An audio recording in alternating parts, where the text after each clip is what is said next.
Hi everyone, I'm Paul. I'm a performance architect here at Etsy. This is actually my first in-person talk since before COVID. So it's really, really awesome to be back seeing people in person again. So thank you all for coming. Today's talk is about performance mistakes. And by performance mistakes, I mean performance features that are often implemented incorrectly. I have a lot of examples to share. Some of these are examples from Etsy. Some of them are examples from across the web. All of the data comes from the HTTP archive, which is an amazing open source project that tracks how the web's built.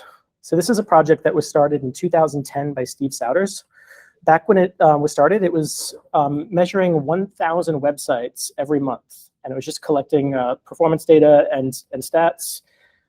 Right now, it's collecting 15 million websites as performance data, and it's just a fantastic resource. And almost every aspect of this talk comes from the HTTP archive data.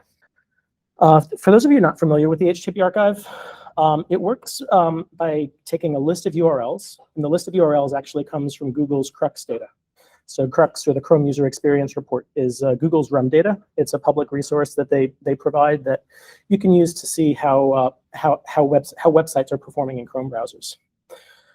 There's about 15 million URLs in there.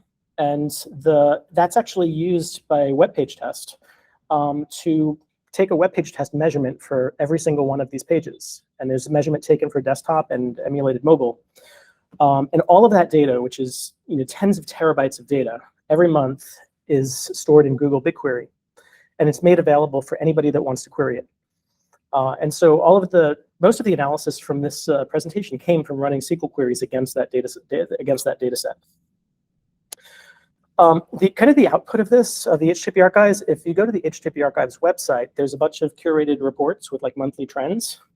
There's also a really cool discussion forum where you can share analysis. That's actually how I got started with the HTTP archive. I would often go and dive into data, share some really weird thing that I thought maybe 2 or 3 people would be interested in, and it's just a really great place to have discussions about the performance data there. And then the Web Almanac. The Web Almanac is an amazing open source project that is actually a community authored ebook about the HTTP archive data. And you can see it says 2022 over here. The 2022 version of the Almanac was actually just released yesterday. So this is hundreds of pages written by, I think there's 108 contributors across the web community. There's a chapter on security, accessibility, performance. Mel Atta, who's one of the hosts here, she is actually the author of the performance chapter. Barry Pollard, he edited every single chapter and actually launched the book while on his flight from Europe.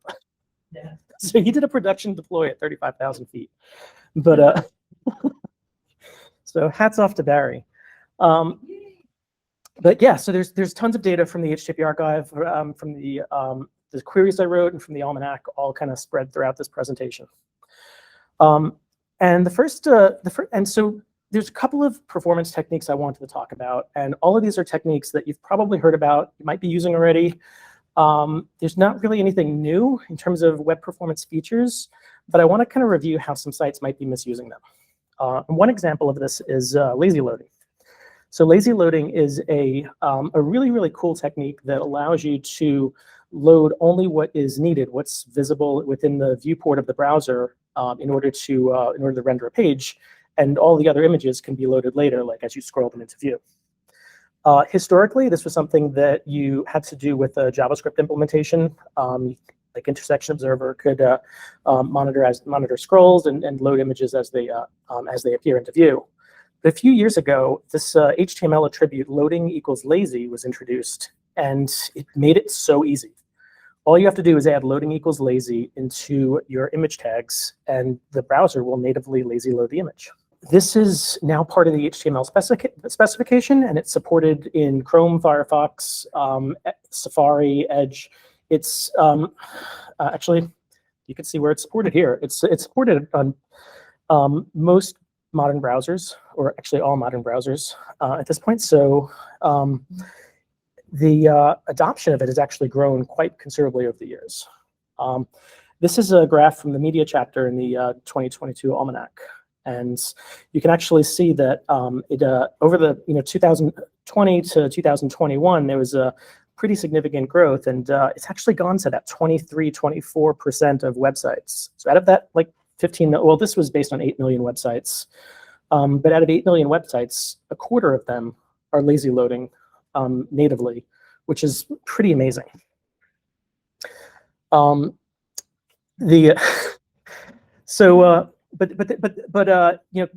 there potentially be a problem with lazy loading too much, right? And so Rick Viscomi and Felix Arntz had done some amazing research last year where they looked into the performance effects of too much lazy loading.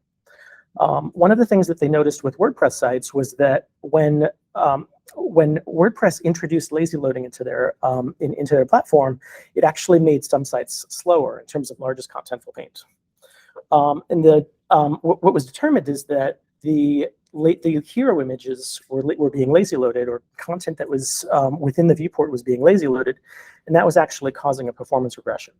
There's actually a chapter in last year's Web Almanac that actually looked at some of these anti-patterns, and 9.3% of websites that were using native lazy loading were actually lazy loading the largest contentful paint image. 16.5% of the ones that were probably lazy loaded, meaning that they probably detected a JavaScript library was used to lazy load, were lazy loading the largest contentful paint image. So you can see how massive of a problem this might be. There was actually a lighthouse audit that was created that will it's very easy to detect now whether your largest contentful paint image is lazy loaded. So you can run a lighthouse audit, and it'll show you that the largest contentful paint image was lazy loaded, and you can actually see the HTML snippet where it was lazy loaded.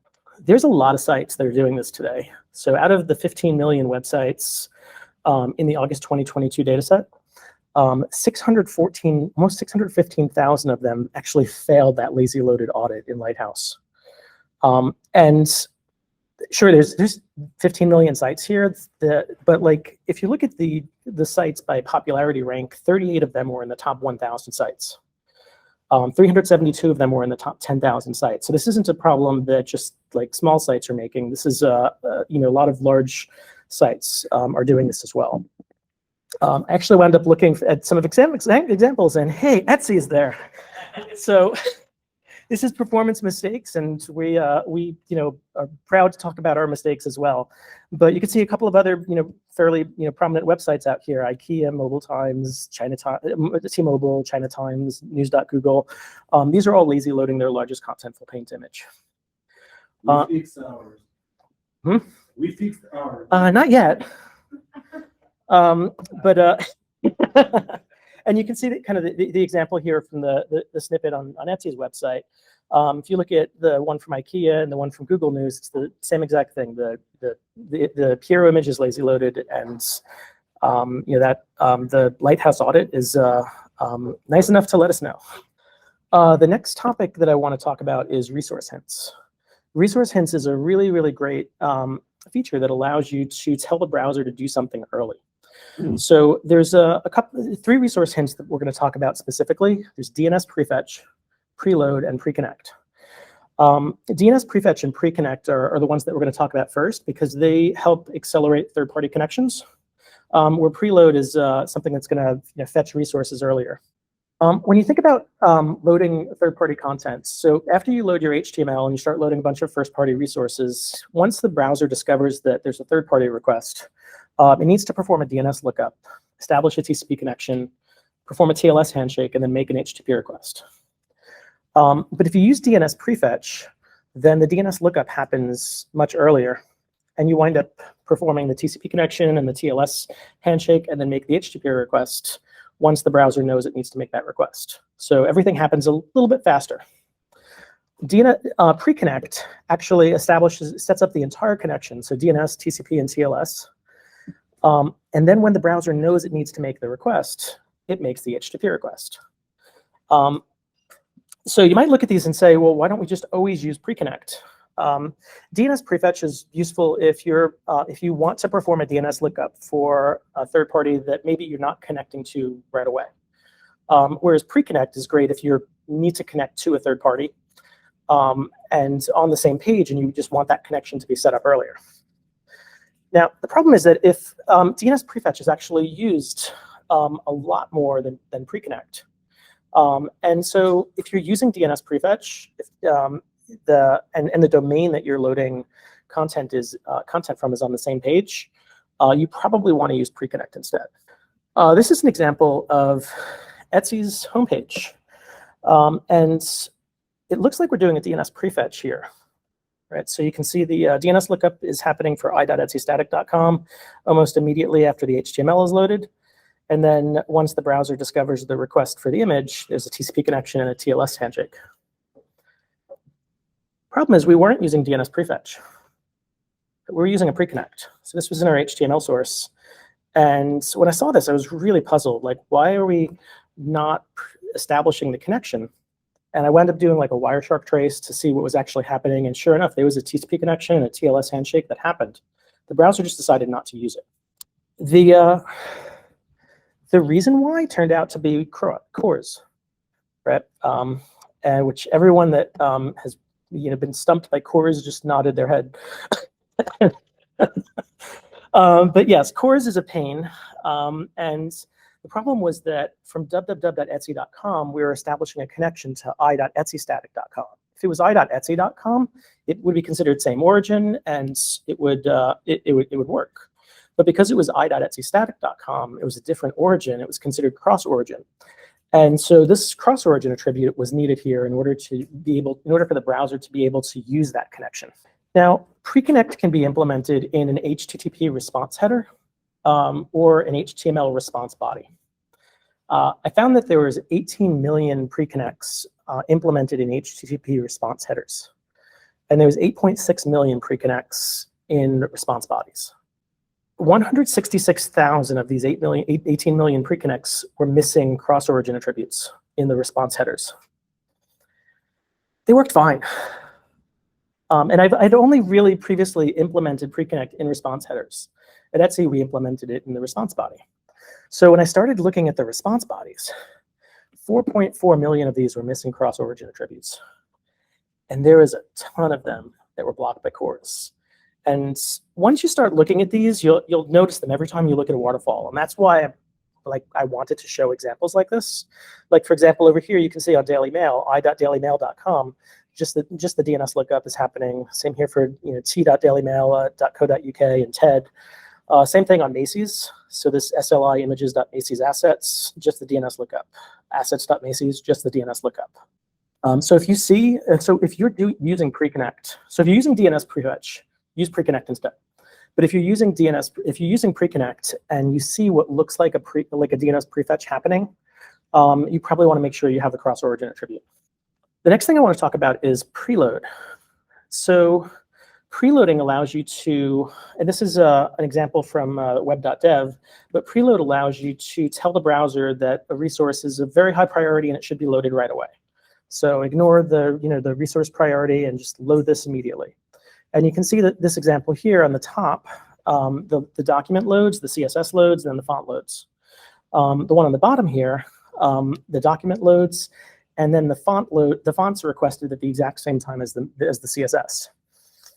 And that's because you can see link rel preload as font, and then the font resource was loaded. If you look in Chrome DevTools, you'll probably see warnings like this every once in a while on sites. It says the resource was preloaded using link preload, but not used within a few seconds. What that means is that the browser preloaded this asset, but it didn't actually need it. It didn't use it. So this was just wasted bytes. There's 576,000 websites that are using the preload feature, and they're preloading resources that are not needed. Examples: Redfin, Wayfair, Twitter, Bing.com, New York Times. There's a lot of sites doing this. I would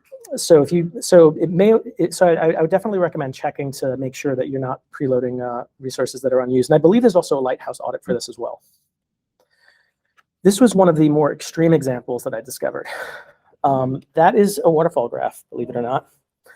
And that is for a website called festfoods.com. It's a Michigan grocery store. 318 unused preloads. So they literally preloaded everything in the kitchen sink. This is what the top of the waterfall graph looked like, and this is what the bottom of the waterfall graph looked like, right? And there's just a ton of there's so much stuff here that's not needed. Now they've actually fixed this. But before they fixed it, Tim Kadlik had tested this out with the new web page test feature. If you haven't used Web Page Test Pro, it's a really, really powerful way of testing out performance fixes on a site without actually having to make code changes. So what he wound up doing was he looked at this in the web page test experiments section, and he found that there was 381 resources that were preloaded but not used.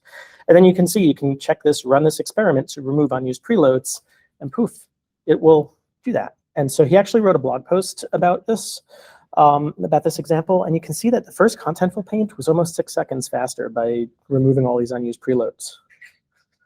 Now, this is an extreme example, but still, even if you have like 3 or 4 or 5 unused preloads, it can still be a massive performance issue. Here's another example. If you go to, this is velotour.fr. This is a French bike tour. I thought this was really cool. Like, I actually want to do this bike tour because you're supposed to ride this bike tour in disguise. Like, it's a costume bike tour. I thought this was the coolest thing ever. And I'm so thankful for like preparing for this deck and finding this website, because now I have a goal. There was 381 unused preloaded fonts, just fonts. And it's all Google fonts too. And if you look at the Google fonts, you'll notice on the right of this, it's all the same font. Just 0, 2, 102, 103, 3, 4.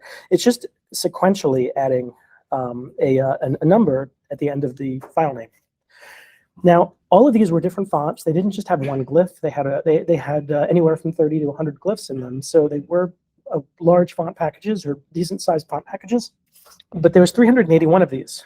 And I was really puzzled by this because I just part of me was wondering what is this technique that they're using? And I started looking to see are there websites that are recommending this approach or anything like that? I couldn't find anything.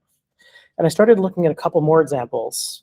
This is dragonhall.co.uk on the left, 370 unused preloads. It's actually a hall that you can open for like a room for hire in the UK. So it's just a small organization. And then there's voxnativa.org, which is a Taiwanese education website. 617 unused preloaded fonts. These are 3 very different websites that are all doing exactly the same thing wrong. And the one thing that they all have in common is that they all use WordPress. Now, if you go on WordPress, you can actually find extensions for preloading fonts. You can find extensions for web performance features. And I couldn't figure out which extension they were using, but there's probably a plugin somewhere that's either misconfigured or easily misconfigured.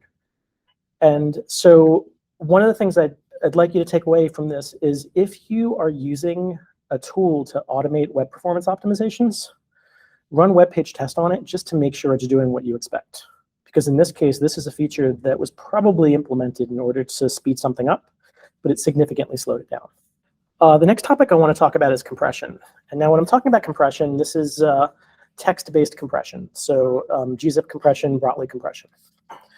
There was an entire chapter in last year's Web Almanac about this. And one of the cool things about the compression trends is that every year we're seeing more and more websites use Brotli compression.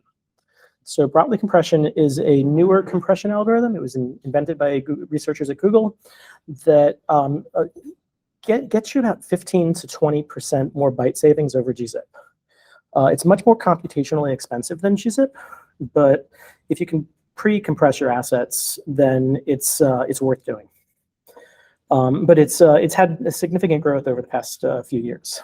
The researchers that did this analysis also wound up looking at compression levels that were used for compressing these resources. So with gzip, you can compress from levels 1 through 9. Level 1 is the lowest level of compression, and it produces the smallest file. It produces the largest file. Compression level 9 is the most expensive, so it's going to take longer, but it gives you the smallest file. Similarly, with Brotli, you can compress from 0 through 11. The kind of the recommendations are that if you are able to pre-compress, then you should use Brotli level 11 or gzip level 9. If you're not able to pre-compress, like if you have, let's say, dynamic HTML or API responses that you're serving, then you should use Brotli level 5 or gzip level 6. Those give you a good trade-off between compression ratio and the CPU overhead. But if you look at these graphs here, there's a lot of websites that are using gzip level 1. And there's a bunch of websites that are using, there's kind of a distribution between level 5 and level 9. And same with Brotli. There's a bunch that are doing compression level 11, but then there's a handful that are between levels 4 and 6. Or the majority are between levels 4 and 6. So gzip compression level 1 is an interesting one because it is it's slightly better than not compressing at all. It's also the default in Nginx. So if you're using Nginx, check your compression levels. Yeah. You might be surprised. If your gzip compression level is set to 1 and you're using a CDN, the CDN is also caching what you've compressed at level 1. So you'll probably also need to purge your CDN's cache as well. But all web servers will allow you to adjust the levels of compression. I think IIS defaults at level 7, Apache defaults at level 6 or 7, I'm not sure. But yeah, Nginx is kind of the outlier here where they compress to gzip level 1. This is actually an example that from a performance investigation that we were doing at Etsy, where we were experimenting with one of our third parties, www.paypal.com, and I noticed that the HTML include that we were using was actually quite large, right? So it was served at 130 kilobytes. So I wound up taking a look at this particular resource, and when it was served with Brotli compression, it was 152 kilobytes. Now, normally Brotli compression will actually reduce the number of bytes that you're over gzip, so you'll see 20% less. But we're actually seeing more bytes used by Brotli. So the more expensive compression algorithm was actually creating a larger payload, which this was the first time I'd ever seen this. Right? This is a tool that I wrote a few years ago. That what it does is you give it a URL, so you can take like your largest CSS or JavaScript file, throw it into the tool, and it will download it gzip compressed. It will download it Brotli compressed. It will download it uncompressed. And then it will attempt to compress it at every level of gzip and Brotli. And when I looked at this with gzip level 6, it should have been 100 kilobytes. We had it 130 kilobytes in the file that we received. And at Brotli level 5, it should have been 98 kilobytes, but it was 150 kilobytes. So it was 50% larger. This actually turned out to be Brotli compression level 1. Which I had not seen before, but the implementation that they were using on their CDN was actually configured at Brotli compression level 1, and that actually resulted in a much larger payload than was expected. So another thing that you might occasionally see with compression is compressing resources that are not text.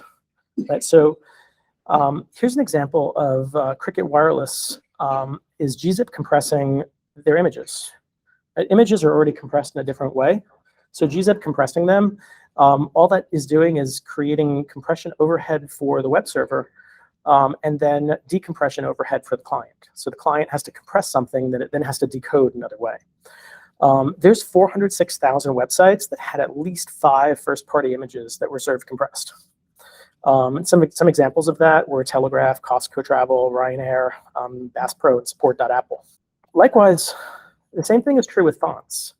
So WAF font is actually gzip encoded, so it's a binary font. It's a binary file. A WAF2 is actually Brotli encoded. Neither of these formats should be gzip compressed again, but you can see that a bunch of sites here, including Etsy, are compressing their font files. Now this I actually figured out last night when I was preparing this slide, and we've actually updated it so that tomorrow when Apache restarts on our servers, this will be fixed. But there's a 1 million websites out of 15 million websites that are serving their first-party fonts compressed. So this may be something to check out. Another fun topic that we started investigating was early hints. So early hints is a newer feature. This allows you to do font preload, do preloads or preconnects, but much earlier than you would do previously. So the example on the left here shows you requesting an index.html page, waiting 200 milliseconds, and then getting a 200 response. And after that 200 response, the browser parses the HTML and can make a request for the CSS. With early hints, as soon as the HTML file is requested, the server returns an early hint that tells the browser that it can download this resource. And then eventually, 200 milliseconds later, you get the HTML back, but you've already downloaded a resource. So there's currently 2 CDNs that support early hints. So Cloudflare supports early hints, and the way that they do it is with link preloads. So if you have a link preload and you enable early hint support, Cloudflare will cache that link preload header, and it will allow you, and it will convert that to an early hint and serve the hint earlier. With Fastly, it's configurable in VCL, so you can implement something like that. You can do something completely. You can roll something yourself, but but these are the 2 CDNs that are currently supporting it. There's about 303,000 websites right now that are using early hints. Now, I want to say 301,000 of them are one platform. There was actually a case study a couple of weeks ago that Shopify had released showing some of the performance gains that they encountered with this approach. We started experimenting with this at Etsy, and you can see like what we're doing here is a pre-connect for i.Etsy static very early, and then we're preloading fonts. So these 3 fonts are loaded before the first byte of HTML is returned. Right, and the idea behind this is we're already using font display swaps, so it's not going to really impact rendering, but it frees up some bandwidth for loading some of the images earlier. We're actually seeing some pretty good performance results with this. We're still testing it out and looking at a couple of different ways of doing this. But I decided to take a look at a couple of other examples, and I found that one site was doing a ton of preloads with early hints. This is a North Star Light. And so they were doing this through Cloudflare, and I suspect, well, they were actually using all of these. There's just a lot of preloads. I suspected that they were probably preloading a lot of unused resources, like one of the earlier examples, and then they turned on the early hint support, and now they have a bunch of unused early hints, or a bunch of preloaded early hints. So, and this again goes back to if you're implementing a new feature, run web page test measurements, test it out, and just make sure it's doing what you expect it to do. Bunch of takeaways from this: lazy loading. If you don't lazy load above the fold images, and check those lighthouse audits. For resource hints and early hints, don't use DNS prefetch if you're using a connection on the same page. Use preconnect. Make sure that your preconnects are actually used, and make sure that you don't have any unused preloads. For compression, check your gzip compression levels. Test your largest resource. Are they within the expected ranges? And avoid compressing binary responses such as images. Then if you're using plugins or any other tools to optimize performance, run performance measurements and just make sure it's doing what you expect it to do. Again, all of the content from this came from the HTTP archive and the Web Almanac. The Web Almanac is available for free. You can browse it, and there's hundreds and hundreds of pages of really, really cool articles written by experts around the web. That is everything. If you're interested in the HTTP archive, it is open source. You're welcome to contribute. There's a discussion forum. There's a Slack channel that you can join. If you want to reach out to me afterwards, feel free to reach out to me on Twitter. My DMs are always open. And thank you all for joining. Do we have any questions? Or yeah, we have some time for questions. While you were thinking of the question, I actually have one myself. Sure. You mentioned that don't misconfigure the tool, right? Like always test the tool. Mm-hmm. But how much did you find that being a problem of tool misconfiguration versus wrong education or wrong development practice? Did you see like one versus another more than another? It's hard to really tell. I mean, usually if you see the same pattern over and over and over again, then it could be like that there's a development practice that is incorrect or a tool that's doing something incorrectly. But yeah, it's hard to really tell what the intentions were of the person that made the mistake. Sure. So the question was that there's a question about how how we discovered and what we learned about the font compression on Etsy. So so I discovered it last night again when preparing for this particular slide. We wound up. I tested against the CDNs, and I can see that they were serving a compressed font. And then I tested against our origin. I could see that our origin was compressing the font. So I knew that the compression was actually happening at the origin. And we wound up looking at the web server configuration. We found that the web server configuration was configured to compress the font formats. So it was compressing by content type, and it was compressing the font formats. So it was just a matter of updating that. It was a very simple change to the config to remove those content types so that they're not compressed, and then purging the CDN cache for those fonts so that the CDNs cache the uncompressed version. Cool. Anybody else have any questions? Mm-hmm. So you mentioned that adding or not adding the cross origin as a response header doesn't make a difference. So as a response header, I wasn't able to find any examples where like omitting the cross origin header on a response or cross origin attribute on a response header resulted in a pre-connect not happening. So it doesn't mean that it's not gonna that it wouldn't happen. I just I looked at dozens of examples of websites that were missing the cross origin attribute, and I didn't find any. Cool. Well, thank you all so much for joining.